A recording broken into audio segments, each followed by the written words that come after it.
Como elaborar o plano de implantação do 5S?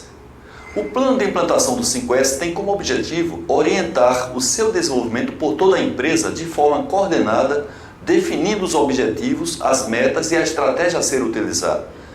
Pela simplicidade da prática do 5S, esse plano geralmente tem as seguintes características. Primeira, abordagem para a execução, ou seja, o treinamento deve ser o mais prático possível, recheado de exemplos, até se possível fotográficos.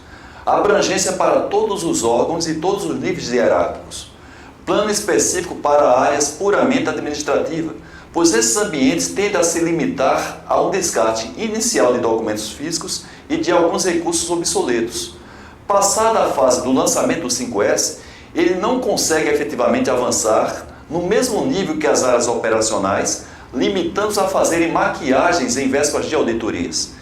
Isto ocorre porque não se oferece às áreas administrativas um tratamento diferenciado das demais áreas, desconhecendo as suas diferenças. Quarto ponto, respeito às características de cada área. Cada área tem as suas características intrínsecas. Isso pressupõe que o estágio atual e as dificuldades de implantação são diferentes. Certamente a sistemática, o prazo e os resultados tendem a ser diferentes, evitando-se fazer comparações injustas. Quinto ponto, flexibilidade. Os prazos inicialmente previstos podem ser revisados, não só os relacionados aos avanços numéricos, como também os prazos para o cumprimento das atividades promocionais do 5S. Com relação às metas numéricas, dependendo do nível de desconhecimento sobre o 5S, normalmente se estima um tempo mais curto para o atingimento de determinados padrões do que se realmente se levará. A recomendação que eu dou é que, após cada ciclo de auditoria, seja feita uma revisão de metas. Com relação às atividades promocionais, o que ocorre é um grande entusiasmo para os primeiros momentos de implantação, definindo-se várias atividades com prazos apertados.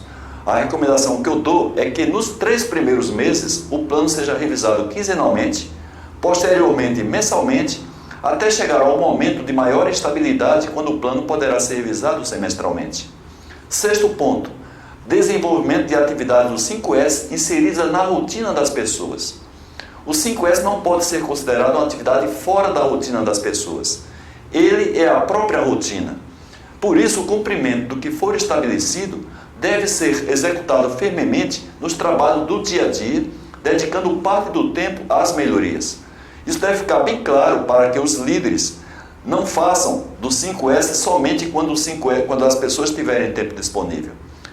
Sétimo ponto, previsão de atividades promocionais. Você deve evitar somente atividades de capacitação em salas de aula, atividades promocionais apenas para o primeiro momento de implantação e atividades técnicas de auditoria. O plano deve contemplar atividades promocionais que vão ocorrer ao longo da implantação, da manutenção e da consolidação do 5S. Oitavo ponto importante, mensuração de resultados. Os resultados tangíveis, que são os quantitativos, e intangíveis, que são os qualitativos, devem ser identificados como uma forma de demonstrar os benefícios e estimular o investimento na prática do 5S. Relatórios padronizados pelos diversos órgãos da empresa devem ser enviados ao gestor ou ao comitê do 5S para levantar os resultados da empresa como um todo. Nono ponto importante, reconhecimento. É importante que o plano de 5S contemple a sistemática de reconhecimento da evolução do 5S na empresa, tanto nos ambientes como dos seus integrantes. A forma de reconhecimento depende, evidentemente, da cultura de cada empresa e será discutida lá na frente, nesse mesmo treinamento.